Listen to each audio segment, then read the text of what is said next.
ഒരിക്കലും തന്നെ ജോലിയെടുത്ത് തിരിച്ചു വന്ന് നമ്മൾ ളുഹർ ഖളാക്കുന്നവരായി പോകാൻ പാടില്ല, അസ്ർ ഖളാക്കുന്നവരായി പോകാൻ പാടില്ല, ഇശാ ഖളാക്കുന്നവരും മഗ്രിബ് ഖളാക്കുന്നവരും സുബ്ഹി ഖളാക്കുന്നവരുമാകാൻ പാടില്ല. വൈലുൽ ലിൽ മുസല്ലീൻ അല്ലദീന ഹും അൻ സലാത്തിഹിം സാഹൂൻ. നിസ്കാരത്തെ സംബന്ധിച്ച് അശ്രദ്ധയുള്ള നിസ്കാരക്കാർ അവർക്കാണ് നാശം എന്നല്ലേ ഖുർആൻ പറയുന്നത്. അവർക്കാണ് നരകത്തിലുള്ള ഒരു വലിയ താഴ്വര എന്നല്ലേ പറയുന്നത്. അഷ്റഫുൽ ഖൽഖ് സല്ലല്ലാഹു അലൈഹി വസല്ലം അലി ഇബ്നു അബീ ത്വാലിബ് റളിയല്ലാഹു അൻഹു കയറി ചെല്ലുമ്പോൾ സുജൂദിൽ കിടന്ന് പൊട്ടി കരയുന്നത് കണ്ടു. അതിനെ സംബന്ധിച്ച് പിന്നീട് ചോദിച്ചപ്പോൾ പറഞ്ഞില്ലേ, അതാ അലിയേ, എനിക്ക് ഖുർആനിൽ ഒരു ആയത്ത് ഇറങ്ങിയിരിക്കുന്നു, ആ ആയത്ത് കിട്ടിയപ്പോൾ ഞാൻ കരച്ചിലാണ്. എന്തേ? ഫഖലഫ മിൻ ബഅദിഹിം ഖൽഫുൻ അദാഉ സ്വലാത വത്തബഉ ശഹവാതി ഫസൗഫ യൽഖൂന ഗയ്യാ. നല്ല നല്ല മനുഷ്യന്മാരൊക്കെ ജീവിച്ചതിന് ശേഷം ഭൂമി ലോകത്ത് പ്രതിനിധാനം ചെയ്യുന്ന ചിലരുണ്ട്. അവരുടെ സ്വഭാവം എന്താണ്? അദാഉ സ്വലാ, അവര് നിസ്കാരം ഖളാക്കുന്നവരാണ്. അതേ, വത്തബഉ ശഹവാത്ത്, തടീച്ചക്ക് വഴിപ്പെട്ട് ജീവിക്കുന്നവരാണ്. നിങ്ങൾ കാണുന്നില്ലേ എന്റെ പ്രിയപ്പെട്ട സഹോദരിമാരെ, പഴയ കാലത്തൊക്കെ സ്ത്രീകൾ എത്ര മറവിലാണ് ജീവിച്ചത്, എത്ര അദബിലാണ് ജീവിച്ചത്. ഇപ്പോഴോ അന്യപുരുഷന്മാരുടെ കൂടെ കല്യാണ വീടുകളിൽ ഒന്നിച്ചിരുന്ന് ഭക്ഷണം കഴിക്കുന്നതിന് പലർക്കും മടിയില്ല. അന്യപുരുഷന്മാരെ കൂടെ ഇടകലർന്നുകൊണ്ട് രാവിലെ തന്നെ കളിക്കാൻ പോകുന്നതിന് പല സ്ത്രീകൾക്കും മടിയില്ല. അന്യപുരുഷന്മാരുടെ കൂടെ കലർന്നും തൊട്ടുപുതിരുമ്മിയും അതേ തൊട്ടുപോകുന്നതിനോ കണ്ടുപോകുന്നതിനോ ഒന്നും ഒരു മടിയുമില്ല. ഹബീബ് നബി സല്ലല്ലാഹു അലൈഹി വസല്ലം നരകത്തിൽ കിടക്കുന്ന സ്ത്രീകളെ കുറിച്ച് പറഞ്ഞപ്പോ, സിൻഫാനി മിൻ അഹ്ലിൻ നാരി ലം അറഹുമാ ഖൗമും മഅഹും സിയാത്തുൻ കാദ്നാബിൽ ബഖരി യദ്രിബൂന ബിഹന്നാസ് വനിസാഉൻ കാസിയാത്തുൻ നാരിയാത്തുൻ മായിലാത്തുൻ മുമീലാത്ത് റൂസുഹുന്ന കാസിനിമത്തിൽ ബുഖ്തിൽ മായിലാ. നബി തങ്ങൾ പറഞ്ഞില്ലേ, എന്റെ കാലത്തില്ലാത്ത ചില സ്ത്രീകള് പിൽക്കാലത്ത് വരുന്ന ചില സ്ത്രീകളുണ്ട്. എന്റെ കാലത്തവരില്ല, അവരെ ഞാൻ കണ്ടിട്ടില്ല. പക്ഷേ പിൽക്കാലത്തവരിവിടെ വരും. അവരെ സ്വഭാവം എന്താണ്? നിസാഉൻ കാസിയാത്തുൻ നാരിയാത്ത്, അവര് പേരിന് വസ്ത്രം ധരിച്ചിട്ടുണ്ട്, പക്ഷേ ധരിക്കാത്ത ഫലമാണ്. ഇപ്പോൾ പല പെൺകുട്ടികളും പുറത്തിറങ്ങുന്നത് എങ്ങനെയാണ്? സുബ്ഹാനല്ലാഹ്, കണ്ണാടിയിൽ കാണുന്നതിനേക്കാൾ, അതേ ഗ്ലാസിന്റെ ഉള്ളിലൂടെ കാണുന്നതിനേക്കാൾ വളരെ നന്നായി മാറ് കാണാൻ പറ്റുന്ന, തലമുടി കാണാൻ പറ്റുന്ന, ശരീരത്തിന്റെ കൊഴുപ്പ് കാണാൻ പറ്റുന്ന വിധത്തിലുള്ള അതേ വെറും ഗ്ലാസ് പൂവിനേക്കാൾ ലോലമായ ഉള്ളു കാണാൻ കഴിയുന്ന വസ്ത്രവും ധരിച്ചല്ലേ. ഇതുപോലെ ശരീരത്തിന്റെ പുഷ്ടി എടുത്ത് കാണിക്കുന്ന അതേ വസ്ത്രങ്ങൾ ധരിച്ചുകൊണ്ടല്ലേ നബിതങ്ങൾ നേരത്തെ തന്നെ പറയുകയാണ്, വസ്ത്രം പേരിന് ധരിച്ചിട്ടുണ്ട്, പക്ഷേ ആരിയാത്ത് ധരിക്കാത്തവരുടെ അതേ ഫലത്തിലാണ്. ആ സ്ത്രീകൾ അന്യപുരുഷന്മാരെ ആകർഷിപ്പിക്കുന്നവർ, അന്യപുരുഷന്മാർക്ക് ചാറ്റ് ചെയ്യുന്നവർ, അന്യപുരുഷന്മാരുമായി സംസാരിക്കുന്നവർ. ഇന്നാ ലില്ലാഹി വ ഇന്നാ ഇലൈഹി റാജിഊൻ. ഭർത്താക്കന്മാരുള്ള ചില ആളുകളും അതേ ഭർത്താവിനെ നോക്കിക്കൊണ്ടിരിക്കുന്നവരും, അതുപോലെ എത്രയെത്ര ആളുകൾ അന്യപുരുഷന്മാരെ ആകർഷിപ്പിച്ച് സംസാരിക്കുന്നവർ നടക്കുന്നവർ, അന്യപുരുഷന്മാരിലേക്ക് ആകൃഷ്ടരാകുന്ന സ്വഭാവവും ശൈലിയും വേഷവുമുള്ളവർ, അല്ലാഹുവിന്റെ റസൂല് പറഞ്ഞില്ലേ, അതേ ലാ യദ്ഖുൽനൽ ജന്ന, ആ സ്ത്രീകൾ സ്വർഗത്ത് കടക്കൂല. അതേ വലാ യജിദ്ന റീഹഹാ, സ്വർഗത്തിന്റെ മണം പോലും അവരെത്തിക്കൂല. വൈന്ന റീഹഹാ ലതൂജദു മിൻ മസീറതി കദാ വകദാ, എത്രയോ നാഴിക അകലെ നിന്ന് ലഭിക്കുന്ന സ്വർഗത്തിന്റെ പരിമളം പോലും ആ അന്യപുരുഷന്മാരെ ആകർഷിപ്പിച്ചും ഇടകലർന്നും തൊട്ടും തുരുമ്മിയും കണ്ടും അതുപോലെ തന്നെ അവരെ ആകർഷിപ്പിച്ചും നടക്കുന്ന പെണ്ണ് കാണൂല, സ്വർഗത്തിന്റെ മണം പോലും കിട്ടൂല. അല്ലാഹുവിന്റെ ഖുർആന് പറയാണ്, അതേ പിൽക്കാലത്ത് വരുന്നൊരു ടീമുണ്ട്, നിസ്കാരം പാഴാക്കുന്നവരാണ്, നിസ്കാരം നഷ്ടപ്പെടുത്തുന്നവരാണ്, ഖളാക്കുന്നവരാണ്. നിസ്കാരം കൈയൊഴിക്കുന്നത് മഹാതെറ്റ്, നിസ്കാരം ഖളാക്കുന്നതും വലിയ തെറ്റ്. അതുകൊണ്ട് തന്നെ കൃത്യമായി നിസ്കരിക്കണമെന്ന് ഞാൻ ഈ സമയത്തിന്റെ ശബ്ദം ശ്രമിക്കുന്ന എല്ലാ മുഅ്മിനീങ്ങളോടും മുഅ്മിനാത്തുകളോടും വളരെ വിനയപൂർവം ഓർമ്മപ്പെടുത്തട്ടെ. നമ്മളെന്തിനാണ് വഅദ് പറയുന്നത്? നമ്മളെന്തിനാണ് വഅദ് സംഘടിപ്പിക്കുന്നത്? നമ്മളെന്തിനാണ് സംഘടനാ പ്രവർത്തനം നടത്തുന്നത്? നമ്മളെന്തിനാണ് സ്ഥാപനങ്ങൾക്ക് വേണ്ടി അധ്വാനിക്കുന്നത്? നമുക്ക് സ്വർഗത്തിലെത്താനല്ലേ, നരകത്തിൽ നിന്ന് രക്ഷപ്പെടാനല്ലേ. ആ സ്വർഗം ലഭിക്കണമെങ്കിൽ ഏറ്റവും പ്രധാനപ്പെട്ട ഇബാദത്തായ നിസ്കാരം അത് മുറക്ക് നിർവഹിച്ചേ പറ്റൂ. ഘോരമായ യുദ്ധം, തിങ്ങിവെട്ടുന്ന യുദ്ധം, ശത്രുക്കൾ വാളും പിടിച്ച് അവർ മുന്നോട്ടേക്ക് കുതിച്ചു വരുന്ന സമയം, നിസ്കാരത്തിന്റെ സമയമായ ജമാഅത്തായി നിസ്കരിക്കാൻ സൗകര്യമുണ്ടെങ്കിൽ 2 ബേച്ചാക്കിയിട്ട് ഓ നബിയെ തങ്ങൾ ഇമാമത്ത് നിന്ന് ഒരു ബേച്ച് തങ്ങളെ കൂടെ നിസ്കരിക്കുമ്പോൾ മറ്റൊരു ബേച്ച് ശത്രുക്കളെ നേരിടാൻ നിൽക്കണം. അവർ നിസ്കാരത്തിൽ നിന്ന് പിരിഞ്ഞുപോയി രണ്ടാമത് മറ്റേ ബേച്ച് വരണം. എന്നിട്ട് തങ്ങളെ കൂടെ നിസ്കാരം അവർ പൂർത്തീകരിക്കണം. ഈ രൂപത്തിൽ ജമാഅത്ത് പരിഗണിക്കാൻ പുരുഷന്മാർക്ക് വേണ്ടി അല്ലാഹു തആല ഖുർആനിൽ നിർദ്ദേശിച്ചു. ജമാഅത്ത് വലിയ ഗൗരവമുള്ള സംഗതിയാ. വെറുതെ പള്ളിയിൽ ബാങ്ക് കൊടുക്കാൻ വേണ്ടി ഒരാളെ ഏൽപ്പിച്ച് അയാൾക്ക് ശമ്പളം കൊടുക്കാനുള്ള പരിപാടിയല്ലത്. അതുകൊണ്ട് തന്നെ എന്റെ പ്രിയപ്പെട്ട സഹോദരിമാർ, നിങ്ങളെ ഭർത്താക്കന്മാരെ ജമാഅത്തിൽ പള്ളിയിലെത്തിക്കാൻ ശ്രമിക്കണം. നിങ്ങൾക്ക് വീട്ടിൽ വെച്ച് നിസ്കരിക്കലാണ് ഖൈറെന്ന് നബി സല്ലല്ലാഹു അലൈഹി വസല്ലം പറഞ്ഞതിനാൽ നിങ്ങൾ റസൂലുള്ളാഹി പറഞ്ഞ പോലെ ചെയ്താൽ മതി, മൗലവി പറയും പോലെ ചെയ്യണ്ട. അല്ലാഹുവിന്റെ റസൂലാണ് സ്വർഗ്ഗം ഉദ്ഘാടനം ചെയ്യുന്ന നേതാവ്, മൗലവിയല്ല. ഓ സുഹൃത്തുക്കളെ, അപ്പോൾ പുരുഷന്മാർ കഴിയുന്നതും പള്ളിയിൽ വന്ന് ജമാഅത്തായി നിസ്കരിക്കണം. അങ്ങനെ നിസ്കരിക്കുമ്പോൾ അതിന്റെ പ്രതിഫലം എത്ര ഇരട്ടിയാണ്. ആ നിസ്കാരം ജമാഅത്തായി നിസ്കരിക്കാൻ ശ്രമിക്കണം. നിസ്കാരം ഒരു നിലക്കും ഖളാ ആയി പോകരുത്. സ്ത്രീകൾക്കും ഖളാ ആകരുത്, പുരുഷന്മാർക്കും ഖളാ ആകരുത്. കൃത്യമായി നിസ്കരിക്കണം. നിസ്കാരം നിർവഹിക്കാത്തവർ നരകത്തിൽ പെടും. ഖാലൂ ലം നകു മിനൽ മുസല്ലീൻ, നിങ്ങൾ മാ സലക്കക്കും ഫീ സഖർ, സഖറാകുന്ന നരകത്തിൽ നിങ്ങൾ കടന്നത് എന്തേ എന്ന് നരകവാസികളോട് ചോദിക്കുമ്പോൾ അവരെ മറുപടി തന്നെ ഖാലൂ ലം നകു മിനൽ മുസല്ലീൻ, ഞങ്ങൾ നിസ്കരിക്കുന്നവരിൽ പെട്ടിരുന്നില്ല. അതുകൊണ്ട് കൃത്യമായി നിസ്കരിക്കണം.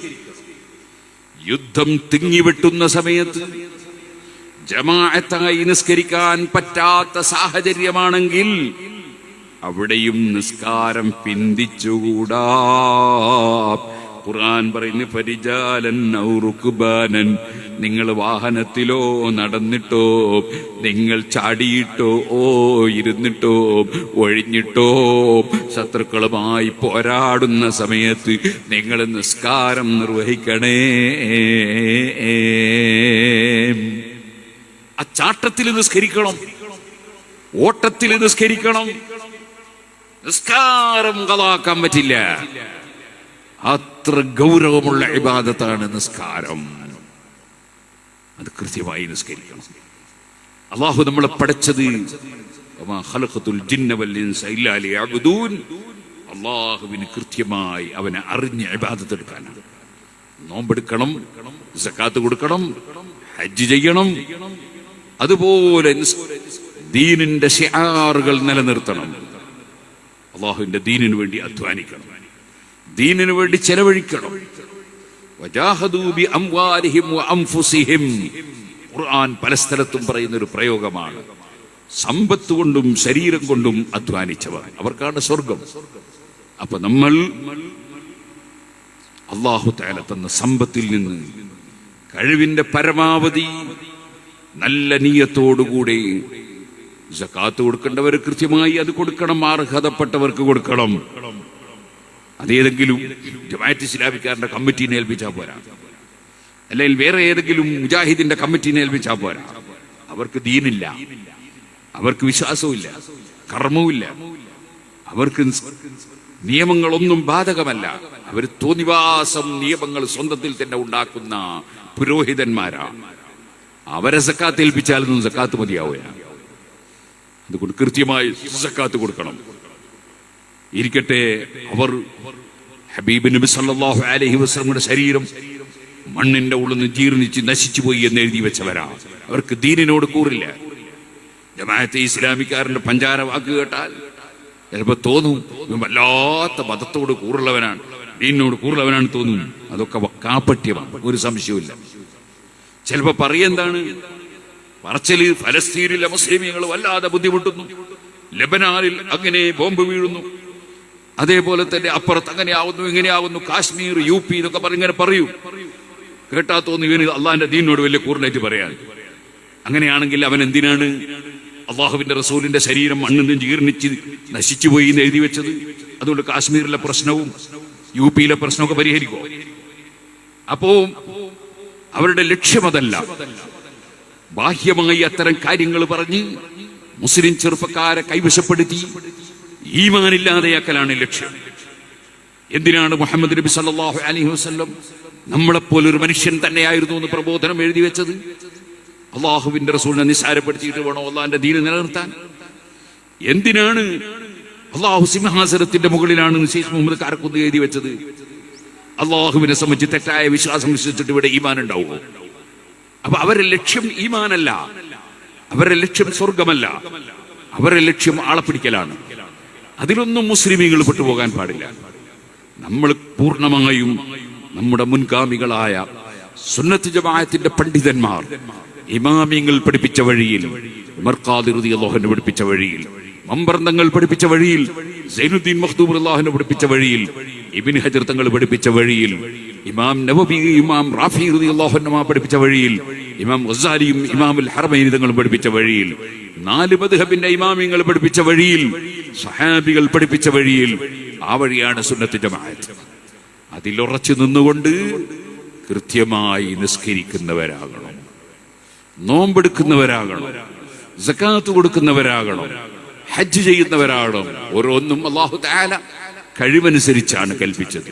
നിസ്കാരം എല്ലാവരോടും കൽപ്പിച്ചു, ഹജ്ജിന് കഴിയുന്നവരോട് കൽപ്പിച്ചു, സക്കാത്ത് അത് കൊടുക്കൽ നിർബന്ധമുള്ള തുകയുള്ളവരോട് കൽപ്പിച്ചു, അല്ലെങ്കിൽ ധനമുള്ളവരോട് കൽപ്പിച്ചു, നോമ്പെടുക്കാനും കഴിയുന്നവരോട് നോമ്പ് കൽപ്പിച്ചു.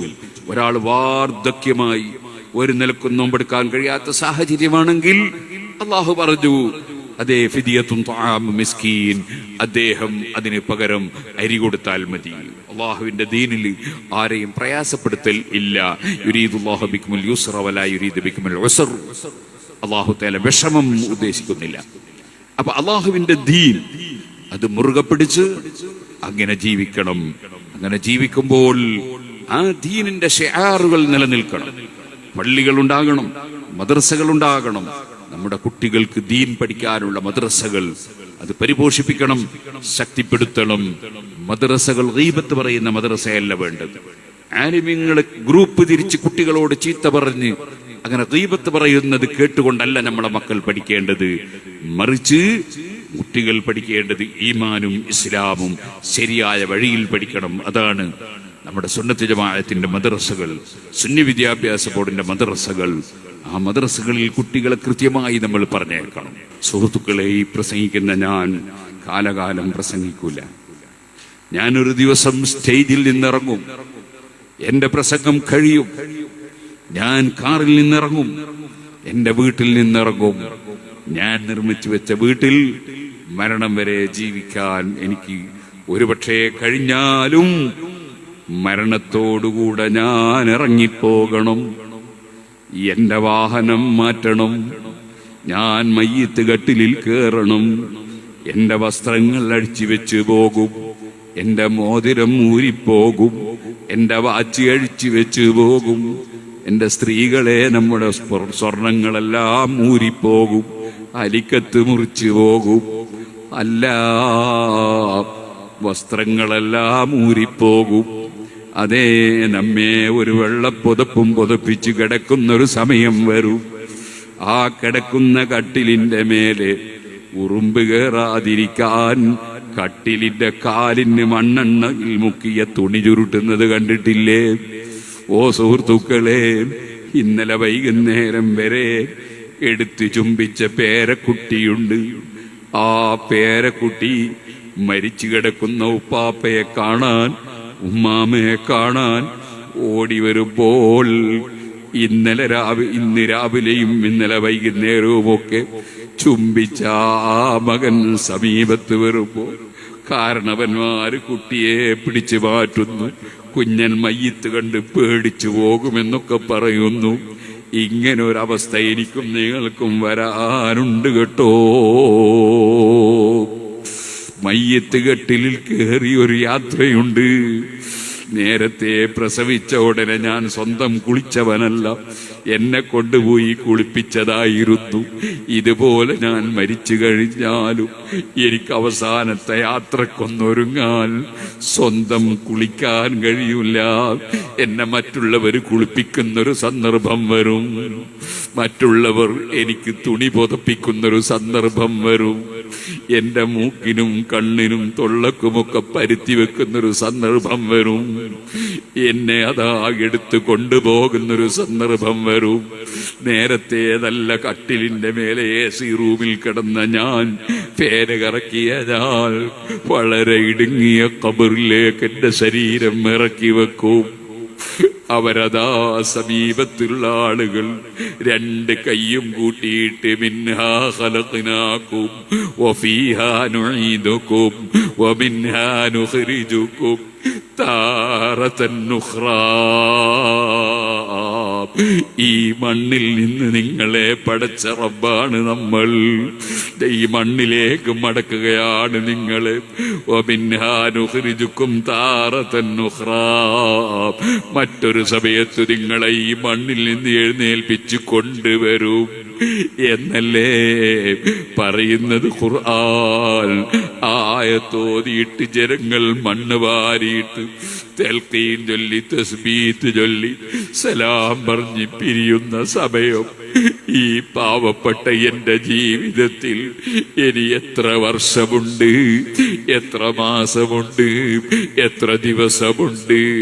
അല്ല, ദിവസമുണ്ടോ മണിക്കൂർ മാത്രമാണോ? എനിക്കറിയില്ല, നമുക്കാർക്കും അറിയില്ല. ആ ദിവസം വരുന്നതിന് മുമ്പ് വൽതൻദുറു നഫ്സും മാ ഖദ്ദമത് ലിഗദ്, നാളേക്ക് നന്നായി തയ്യാർ ചെയ്തു വെക്കുന്നവൻ അവനാണ് ഭാഗ്യമുള്ളവൻ കേട്ടോ. വമാ തുഖദ്ദിമൂ ലി അൻഫുസികും മിൻ ഖൈരിൻ തജിദൂഹു ഇൻദല്ലാഹ്, അല്ലാഹുവിന്റെ അടുക്കലേക്ക് മുന്തിച്ചു വെക്കുന്നവൻ അവനാണ് ഭാഗ്യമുള്ളവർ കേട്ടോ. അതുകൊണ്ട് നന്നായി ഇബാദത്ത് ചെയ്യുകയും അല്ലാഹു ഹറാമാക്കിയ മദ്യവും ലഹരിയുമായി ബന്ധപ്പെടാതെ, പലിശയുമായി ബന്ധപ്പെടാതെ, ഒരിക്കലും കുടുംബബന്ധം മുറിക്കാതെ, ഒരിക്കലും അയൽവാസിയുമായി പിണങ്ങാതെ, ഒരിക്കലും പ്രായമുള്ളവരെ അവഗണിക്കാതെ, ഒരിക്കലും കുട്ടികളോട് ക്രൂരത കാണിക്കാതെ, ഒരിക്കലും ഭാര്യമാരെ പീഡിപ്പിക്കാതെ, ആക്രമിക്കാതെ, ചീത്ത വിളിക്കാതെ, ഒരിക്കലും ഭർത്താവിനെ വഞ്ചി വഞ്ചിക്കാതെ, ഒരിക്കലും ഹറാമുകളിലേക്ക് വഴുതിപ്പോകാതെ, അതാ ശരിയായ തഖ്വയിലായി ജീവിച്ച് മരിക്കണമെന്ന് എന്നോടും നിങ്ങളോടും വസിയത്ത് ചെയ്ത്, അതിനൊരു ഭാഗ്യം ഈ പാവപ്പെട്ട എനിക്ക് കിട്ടാൻ വേണ്ടി എന്റെ പ്രിയപ്പെട്ട ഉമ്മമാര് ദുആ ചെയ്യണം, കാരണവന്മാര് ദുആ ചെയ്യണം, മുഅ്മിനീകൾ, മുതഅല്ലിമീകൾ, സയ്യിദന്മാര്, അലിമീകൾ എല്ലാവരും ആ ഒരു ഭാഗ്യത്തിന് വേണ്ടി ദുആ ചെയ്യണമെന്ന് വസിയത്ത് ചെയ്ത് ഞാൻ എന്റെ വാക്കുകൾ നിർത്തട്ടെ. അർഹമുർ റാഹിമീനായ അൽ മലിക്കുൽ ജബ്ബാറായ രാജസയ്യിദായ റഹ്മാനേ, ഞങ്ങളെ മജ്ലിസിനെ ദുആക്ക് ഇജാബത്തുള്ള മജ്ലിസായി ഞങ്ങളിൽ നിന്ന് ഖബൂൽ ചെയ്യണേ അല്ലാഹ്.